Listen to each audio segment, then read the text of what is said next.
अभी हम इस वीडियो में एक इतिहास का चैप्टर है जिसका नाम है जैन धर्म, वही इस वीडियो में कवर करेंगे। ठीक है, अब बात करते हैं जैन धर्म के बारे में।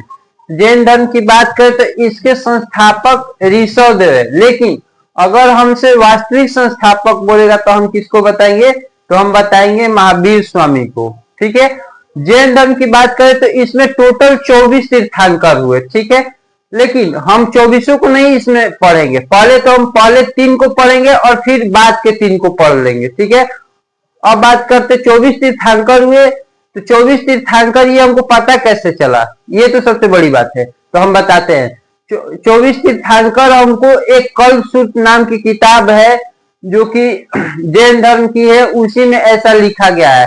वो कल्पसूत्र किताब को लिखने वाले हमारे भद्रबाहु। अब आगे बात करते हैं।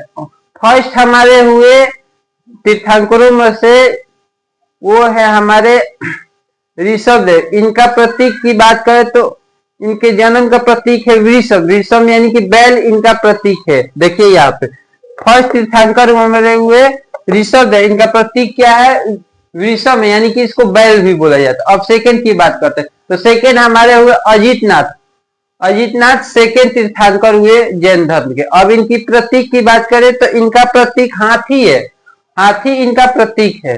नेक्स्ट थर्ड बात करते हैं, तो थर्ड हमारे हुए संभवनाथ। इनका प्रतीक क्या है? तो इनका प्रतीक घोड़ा है। ये हमारे पहले 3 हो गए। ठीक है, ये जानना जरूरी था क्योंकि बहुत सारे एग्जाम में भी पूछता है ऐसे प्रश्न। अब अंतिम के 3 बात कर लेते, जैसे कि 22, 23, 24 तीर्थंकर के बारे में बात करते हैं। तो 22वें नंबर के तीर्थंकर कौन हुए? तो अष्टनेमी। अष्टनेमी कौन है? ये भगवान श्री कृष्ण के चचेरे भाई है। ठीक है, इनका प्रतीक की बात करें तो इनका प्रतीक शंख है। ऐसे ही 23वें तीर्थंकर हमारे पार्श्वनाथ हुए। अब उनके प्रतीक की बात करें तो पार्श्वनाथ का प्रतीक हुआ हमारा सर्प हो गया, सर्प यानी कि सांप हो गया। उन्होंने 4 शिक्षाएं दी। क्या किए दी? पहला अहिंसा बताया, दूसर का सत्य, फिर असत्य और अपग्रह। ये 4 शिक्षाएं किसके द्वारा मिली? तो हमको पार्श्वनाथ के द्वारा मिली। ये कभी कभी अयोग द्वारा हमसे क्वेश्चन पूछ भी दिया जाता है। 23वें तीर्थंकर कौन है, वो कौन कौन सा शिक्षाएं दी है, ये सारी क्वेश्चन हमें मिल जाती है कभी कभी। ठीक है, इसीलिए हम बता दिए क्या क्या शिक्षाएं दी। पहला अहिंसा, नेक्स्ट सत्य, असत्य और अपग्रह, यही 4 शिक्षाएं थी। ठीक है, और 24वें तीर्थंकर की बात करते वो हमारे महावीर स्वामी है। इन्हीं को वास्तविक संस्थापक भी कहा जाता है। वास्तविक संस्थापक क्यों कहा जाता है, ये सबसे बड़ी बात है। वास्तविक संस्थापक इनको इसलिए कहा जाता है क्योंकि सबसे ज्यादा जो जैन धर्म का प्रचार किया तो वो हमारे महावीर स्वामी ही थे, इसलिए इनको वास्तविक संस्थापक के नाम से जानते हैं। और इनकी बात करते इन्होंने 5वां महाव्रत जोड़ दिया। वो क्या है 5वां महाव्रत? तो 5वां महाव्रत है ब्रह्मचर्य। लास्ट में इन्होंने 24वें तीर्थंकर महावीर स्वामी ने ब्रह्मचर्य जोड़ दिया। ठीक है, अभी आप ये देखिए, फिर आगे हम बताते हैं सारी बातें। अब हम महावीर स्वामी के बारे में कुछ बातें जान लेते हैं, जैसे कि उनका जन्म कब हुआ था, मृत्यु कब हुआ था, वो उनका जन्म कहाँ पर हुआ था, उनके माता का नाम क्या है, ये सारी बातें, पिता के नाम, ये सारी बातें अब जानेंगे। ठीक है, ठीक है, आइए बात कर लेते हैं। उनका जन्म 599 बीसी में हुआ था और मृत्यु कब हुई थी? 527 बीसी में हो चुकी थी। ये हमको कहाँ से मिलता है? ये कल्पसूत्र किताब से मिलता है। ये जो जन्म 599 बीसी था और मृत्यु 570, ये कल्पसूत्र किताब से मिलता है। कहीं कहीं 540 बीसी दे दिया जाता है, तो इसके हिसाब से मृत्यु उनकी हुई थी 468 बीसी में हुई थी, यानी बिफोर क्राइस्ट हुई थी। अब बात करते हैं, जन्म उनका वैशाली में हुआ था। वैशाली में कहां पर हुआ? तो कुंडग्राम वैशाली में, वहीं पे उनका जन्म हुआ था। पिता इनके सिद्धार्थ जो कि ज्ञात्र कुल से थे।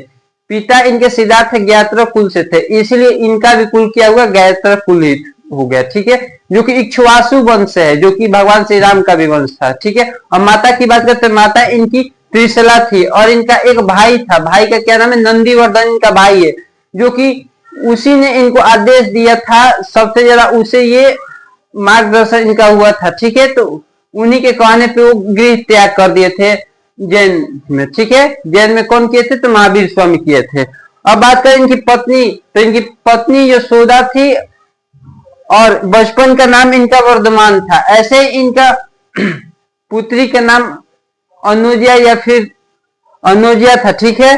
और दामाद इनके जमाली थे। सबसे ज्यादा जैन धर्म प्रचार प्रचार किए तो इनके दामाद जो जमाली थे वही किए थे। ये जो जमाली है यही व्यक्ति है जो कि सबसे ज्यादा अभी जैन धर्म का प्रचारक किया था इनके ओर से, ठीक है। अब इन्होंने 12 वर्ष तपस्या किया, लेकिन एक जगह नहीं किया। प्रथम 12 माह जो किया वो किया अशोक वृक्ष के नीचे, जो कि स्वर बालुका नदी पर किया। और उसके बाद जो किया वो कहां पर किया, रिजु पालिका नदी पे, जो कि साल वृक्ष के नीचे किया। 2 जगह इन्होंने तपस्या की है, ठीक है।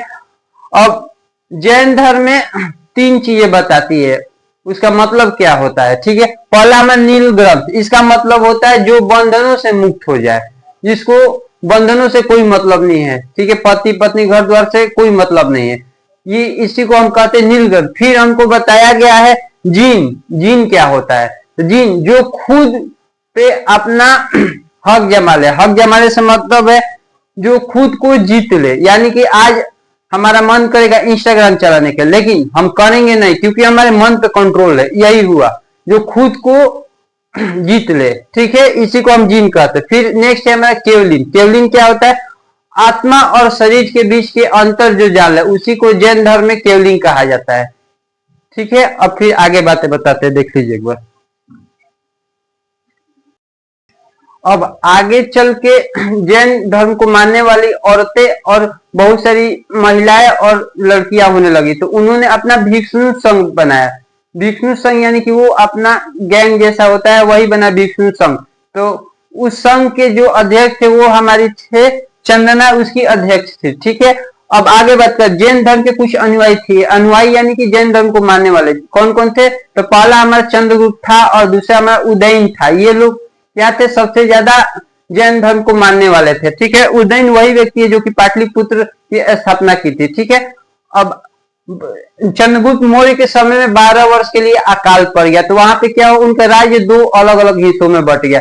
पहला जो था वो उत्तर भारत के नाम से जाना जाता है, उसमें श्वेतांबर उसको कहा है क्योंकि वहां के लोग सफेद वस्त्र पहनते थे, इसलिए श्वेतांबर नाम पड़ गया। उसके अध्यक्ष कौन थे, तो अस्थूल भद्र उसके अध्यक्ष थे। फिर दक्षिण भारत दूसरा हो गया, तो दक्षिण भारत को दिगंबर कहा गया क्योंकि ये लोग नग्न अवस्था में रहते थे। और इनके अध्यक्ष कौन थे, तो भद्रबाहु इनके अध्यक्ष थे, ठीक। ऐसे ही सर्वप्रथम महावीर स्वामी ने पहला उपदेश जो दिया तो वो राजगृह में सबसे पहले उन्होंने अपना उपदेश दिया, यानी कि धर्म जैन धर्म के बारे में सर्वप्रथम राजगृह में बताया, ठीक है। ऐसे ही बौद्ध धर्म की 2 समितियां हुई। पहली समितियां 300 एडी में हुई, तो कहां पर हुई, तो पाटलिपुत्र में पहली समितियां हुई 300 एडी में। और उसके अध्यक्ष जो थे तो वो हमारे अस्थूल भद्र उसके अध्यक्ष थे। ऐसे ही दूसरी समिति क्या पर हुई, तो 512 एडी में हुई थी और ये बल्लवी गुजरात में हुई थी, बल्लवी गुजरात में, ठीक है। और इसके अध्यक्ष जो थे वे देवी धर्म श्रवण थे इनके अध्यक्ष।